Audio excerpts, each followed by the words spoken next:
Chapter जो है बहुत इंपॉर्टेंट है और हमारे पहले चैप्टर से ये डिफरेंट है, और पहले चैप्टर की थोड़ी बहुत चीजें अगर इसमें यूज हो पाएंगी तो लगेंगी, अदरवाइज ये एकदम सेपरेट चैप्टर है। तो रेडॉक्स रिएक्शन यहाँ से स्टार्ट होता है। सबसे पहले यहाँ पर एक वर्ड आप रेडॉक्स देख रहे हैं। तो रेडॉक्स चैप्टर में ये जो रेडॉक्स है दिखेगा आपको कि दो वर्ड से बना है। Red means reduction and ox means oxidation. बच्चों ये जो ऑक्सीडेशन और रिडक्शन है ये दो रिएक्शंस हैं, अपने आप में सेपरेट रिएक्शंस भी हैं, और जब आप इनको मिला देते हैं तो ये हो जाते हैं रेडॉक्स। जब भी आप कोई भी केमिकल रिएक्शन देखते हैं तो उसमें वहां पर ऑक्सीडेशन और रिडक्शन दोनों रिएक्शंस वहां होते हैं। सबसे पहले हम ऑक्सीडेशन यहां पर आपके साथ पढ़ेंगे। तो बच्चों ऑक्सीडेशन मीन्स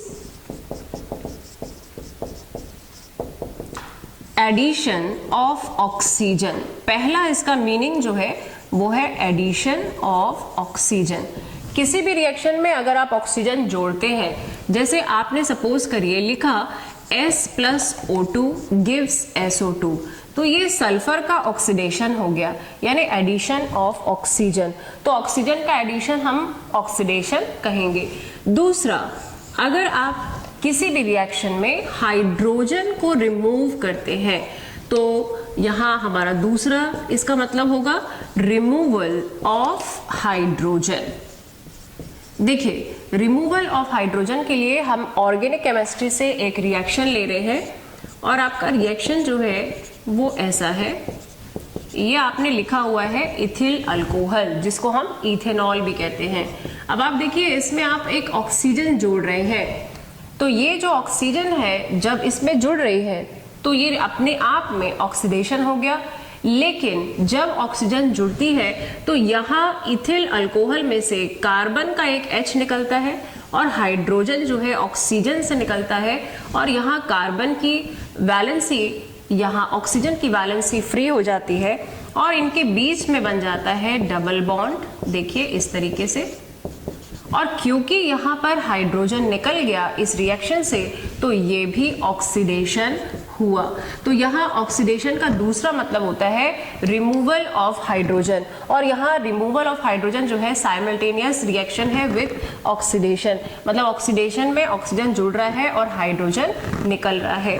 तीसरी चीज हम कह सकते हैं removal of any other electropositive element. किसी और इलेक्ट्रोपॉजिटिव एलिमेंट का रिमूवल भी, जैसे हाइड्रोजन भी इलेक्ट्रॉन लॉस करता है, तो जितने भी एलिमेंट्स इलेक्ट्रॉन लॉस करते हैं अगर वो निकलते हैं किसी रिएक्शन में तो that is also known as oxidation. फिर एडिशन ऑफ ऑक्सीजन आपने लिखा था। ऑक्सीजन के जैसे बहुत सारे एलिमेंट्स होते हैं जो इलेक्ट्रॉन गेन करते हैं। आपको मालूम है कि जो भी एलिमेंट्स इलेक्ट्रॉन गेन करते हैं उन्हें इलेक्ट्रोनेगेटिव कहते हैं। तो ऑक्सीजन जैसे अगर और भी कोई एलिमेंट है वो रिएक्शन में ऐड हो रहे हैं तो it is also known as oxidation, यानी addition of any other electronegative atom, ये भी ऑक्सीडेशन होता है। इलेक्ट्रोनेगेटिव एटम जो है, एलिमेंट जो है वो हमारे और कौन से हो सकते हैं ऑक्सीजन के अलावा? तो क्लोरीन हो सकता है, हमारे पास फ्लोरीन हो सकता है, नाइट्रोजन हो सकता है। तो अगर किसी रिएक्शन में ये इलेक्ट्रोनेगेटिव एलिमेंट्स जुड़ते हैं तो it is also known as oxidation. बच्चों लेकिन इस चैप्टर में जो ऑक्सीडेशन हम पढ़ेंगे वो स्पेशली दूसरे तरीके का, दूसरी मीनिंग वाला ऑक्सीडेशन है। यहाँ पर सारे बच्चों को मालूम है कि एटम किसी एलिमेंट का सबसे छोटा कंस्टिट्यूएंट होता है। जब भी कभी कोई एटम, कोई आयन, कोई मॉलिक्यूल अगर इलेक्ट्रॉन लॉस करता है तो इट इज कॉल्ड ऑक्सीडेशन। तो इस चैप्टर में ये वाली डेफिनेशन ऑक्सीडेशन की बड़ी इंपॉर्टेंट है। तो यहाँ 5th नंबर पे मैं लिख देती हूँ, it is the number of it is the process of loss of electron by any atom, ion और मॉलिक्यूल। जब भी कोई एटम, कोई आयन, कोई मॉलिक्यूल इलेक्ट्रॉन लॉस करता है तो उसे हम ऑक्सीडेशन कहते हैं। तो ऑक्सीडेशन में अब आप जैसे सपोज करें कि आपने लिखा है सोडियम एटम। सोडियम एटम अगर एक इलेक्ट्रॉन लॉस कर दे तो सोडियम एटम का बच्चों कॉन्फ़िगरेशन होता है 281। अगर सोडियम ने एक इलेक्ट्रॉन लॉस कर दिया तो सभी बच्चों को मालूम है कि सोडियम के पास अब 28 कॉन्फ़िगरेशन रह जाएगा and sodium will gain +1 charge. Sodium के ऊपर +1 का चार्ज आपको लगाना पड़ेगा। तो ये हुआ ऑक्सीडेशन, लॉस ऑफ इलेक्ट्रॉन। और सोडियम हमारा जो है एटम से अब आयन बन गया। देख लीजिए, पहले वो एटम था, अब वो आयन बन गया। कैसा आयन? Positive ion. बच्चों, ऑक्सीडेशन इस प्रोसेस में आप एक ग्राफ की हेल्प लेंगे। मैं आपको एक ग्राफ सिखा रही हूँ, वो आपको बहुत काम आएगा। उस ग्राफ से आप बहुत कुछ चीज़ें जो है इजीली कैलकुलेट कर पाएंगे। ये ग्राफ है। इस ग्राफ में मैंने 0 लिख दिया, +1 +2 +3 -1 -2 -3। ग्राफ में आपको राइट हैंड साइड चलना है, ये ध्यान रखिएगा। ये ग्राफ मैंने क्यों बनाया? देखिए, इस ग्राफ में अभी सोडियम एटम था, सोडियम जो था वो 0 पे था, क्लियर। और सोडियम ने जब एक इलेक्ट्रॉन लॉस कर दिया, तो सोडियम ने जब एक इलेक्ट्रॉन लॉस कर दिया तो उसके ऊपर क्या वैल्यू आ गई? +1। बच्चों, ये जो आप वैल्यू लिख रहे हैं ना किसी एटम के ऊपर, किसी आयन के ऊपर, इसे हम कहते हैं ऑक्सीडेशन स्टेट। ये ऑक्सीडेशन स्टेट जो है उस एटम, उस आयन की स्थिति बताती है, उसकी पोजीशन बताती है। जैसे Na+ जो है ये सजेस्ट कर रहा है आपको कि ये जो था एटम था, अभी इसके ऊपर +1 है, यानी एक इलेक्ट्रॉन इसका लॉस हो गया। तो this is called oxidation state. तो ये ग्राफ आपकी बहुत मदद करेगा ये ऑक्सीडेशन स्टेट लिखने में। चलिए फिर से करते हैं अपन। यहां मैंने लिखा मैग्नीशियम, है ना। मैग्नीशियम के ऊपर अभी 0 चार्ज है क्योंकि यहाँ वो एटम स्टेट में है, एटॉमिक स्टेट में है। अगर मैग्नीशियम ने सपोज करिए 2 इलेक्ट्रॉन लॉस कर दिए, तो मैग्नीशियम 0 पे है, उसने 2 इलेक्ट्रॉन लॉस कर दिए तो वो कहाँ पहुंच जाएगा? +1 और फिर +2। तो यहाँ आप मैग्नीशियम लिखेंगे, अब आप लिखेंगे +2, है ना। आसान है। आप सपोज करिए आपके पास Cl नेगेटिव है, तो हर बच्चा समझ गया होगा कि Cl ने पहले से एक इलेक्ट्रॉन गेन करके रखा हुआ है, इसलिए इसके ऊपर नेगेटिव चार्ज है। अब Cl नेगेटिव यहाँ पर है, देखिए -1 पे है। अगर Cl नेगेटिव ने सपोज करिए 1 इलेक्ट्रॉन लॉस कर दिया, तो 1 इलेक्ट्रॉन लॉस कर दिया तो Cl कहाँ पहुंच जाएगा? 0 पे, यानी अपनी नेटिव, यानी अपनी ओरिजिनल स्टेट में एटम के रूप में पहुंच जाएगा। तो ये तो हमारे पास, देखिए, एटम को भी समझा दिया मैंने, आयन को भी समझाया कि आयन भी लॉस कर सकता है। तो जब भी कभी कोई एटम, कोई आयन, अच्छा चलिए आपके साथ मॉलिक्यूल भी कर लेते हैं। तो यहाँ एक मॉलिक्यूल लिखा है बच्चों, H2। H2 मॉलिक्यूल है और सारे बच्चों को मालूम है कि H2 में 2 H के एटम्स एक एक इलेक्ट्रॉन के साथ जुड़कर एक बॉन्ड बना के रहते हैं। सपोज करिए अगर हम H2 से 2 इलेक्ट्रॉन लॉस करवा लें। बच्चों, मैं आपको बता दूं, जब 2 एटम बिल्कुल सेम आपस में जुड़े होते हैं तो उनके ऊपर 0 ऑक्सीडेशन स्टेट होती है, उनके ऊपर कोई लॉस या गेन नहीं होता। ध्यान रखिएगा, सेम एटम्स होने चाहिए। जब भी same atoms are binded together तो वहां पर उनकी जो ऑक्सीडेशन स्टेट होती है वो 0 होती है। देयर इज नो लॉस और गेन ऑफ इलेक्ट्रॉन। तो यहाँ अभी H2 0 पे है ना। और H2 ने 2 इलेक्ट्रॉन लॉस कर दिए, तो हर एक H ने एक एक इलेक्ट्रॉन लॉस किया होगा, नो डाउट, क्योंकि उनके पास तो एक ही इलेक्ट्रॉन होता है। तो यहाँ जब आप लिखेंगे तो आप लिखेंगे H के ऊपर +1 और सामने लिखेंगे आप 2, क्योंकि 2 H के आपके एटम्स ने एक एक इलेक्ट्रॉन लॉस किया। तो यहाँ ये आप ऐसे लिखेंगे। तो जब आप कोई मॉलिक्यूल लिखते हैं तो मॉलिक्यूल भी इलेक्ट्रॉन लॉस करके ऐसे ऑक्सीडेशन स्टेट में चेंज दिखाएगा। तो यहाँ ये हो गया हमारा oxidation. Oxidation is loss of electron by any atom, ion और मॉलिक्यूल।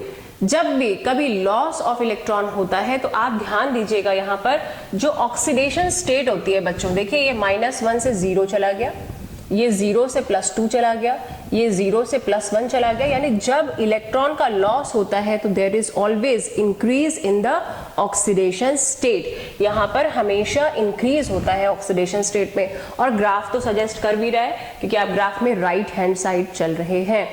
तो जब भी ऑक्सीडेशन होगा तो there will be loss of electron by any atom, ion और मॉलिक्यूल। ये अब आपको अच्छे से क्लियर हो गया होगा। अब देखिए ऑक्सीडेशन जब होता है तो जो भी एटम हो, चाहे आयन हो, चाहे मॉलिक्यूल हो, जो भी इलेक्ट्रॉन लॉस करता है, जो भी स्पीशीज इलेक्ट्रॉन लॉस करती है, उस स्पीशीज को रिड्यूसिंग एजेंट कहते हैं। बहुत ध्यान से सीखिएगा। Reducing agent is the species which loses electron.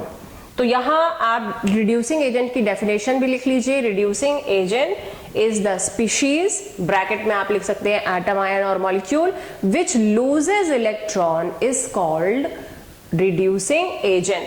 तो this is oxidation reaction, no doubt. ये पूरा रिएक्शन कोई भी देखेगा तो बोलेगा अरे ये तो ऑक्सीडेशन हो रहा है, क्योंकि यहाँ तो इलेक्ट्रॉन निकल रहे हैं।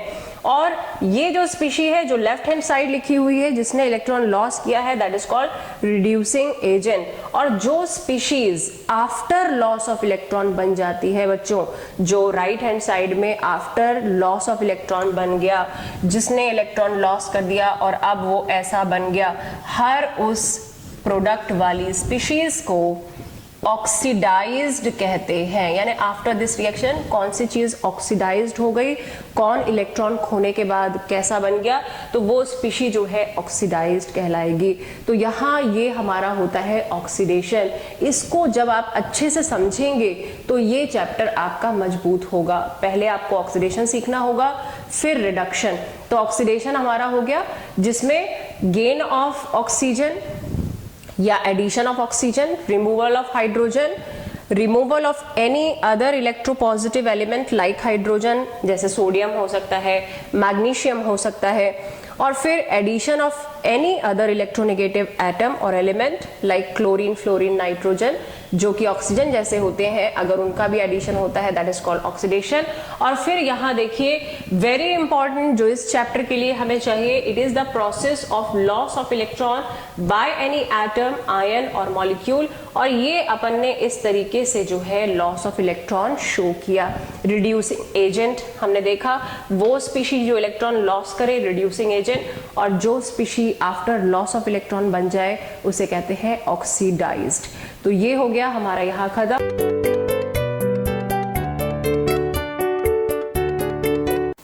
बच्चों ऑक्सीडेशन में हमने देखा कि लॉस ऑफ इलेक्ट्रॉन होता है किसी एटम का, किसी आयन का, किसी मॉलिक्यूल का।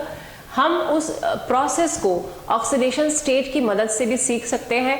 ऑक्सीडेशन स्टेट में आप देख पा रहे हैं यहाँ पर रिएक्शन लिखा हुआ है कि ऑक्सीडेशन नंबर जो है ऑक्सीडेशन में हमेशा बढ़ता है। बच्चों ये भी एक ट्रिक है, अगर हमें ऑक्सीडेशन पहचानना है किसी रिएक्शन में तो स्पीशीज के ऊपर अगर ऑक्सीडेशन स्टेट बढ़ रही है, लेफ्ट हैंड साइड में वो स्पीशी देखिए और राइट हैंड साइड में अगर उसकी ऑक्सीडेशन स्टेट जो है वो इंक्रीज हो रही है तो ये ऑक्सीडेशन का उदाहरण होगा।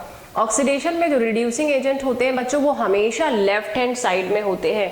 कभी भी किसी कॉम्पिटिटिव एग्जाम में आपसे पूछा जाए कि इन द फॉलोइंग रिएक्शन या in the above reaction which species acts as reducing agent, तो हमेशा याद रखिएगा कि लेफ्ट हैंड साइड में एरो के रिएक्शन के लेफ्ट हैंड साइड में वो स्पीशी आपको मिलेगी। और पहचानना बेहद आसान है, ऑक्सीडेशन स्टेट आप लिख लीजिए एलिमेंट्स की, तो जिसमें भी आपको ऑक्सीडेशन स्टेट बढ़ती हुई दिखे वो स्पीशी लेफ्ट हैंड साइड में आपकी रिड्यूसिंग एजेंट होगी। और रिड्यूसिंग एजेंट जो लास्ट में बनता है प्रोडक्ट की साइड में, वो हमारी स्पीशी ऑक्सीडाइज्ड हो जाती है। तो this is all about oxidation. तो हम इसके आगे और पढ़ेंगे, तब तक आप अपने चैप्टर को अच्छे तरीके से रिवाइज कीजिए, खूब प्रैक्टिस कीजिए, न्यूमेरिकल सॉल्व कीजिए, अपने नोट्स अपडेट रखिए और तैयारी करते रहिए।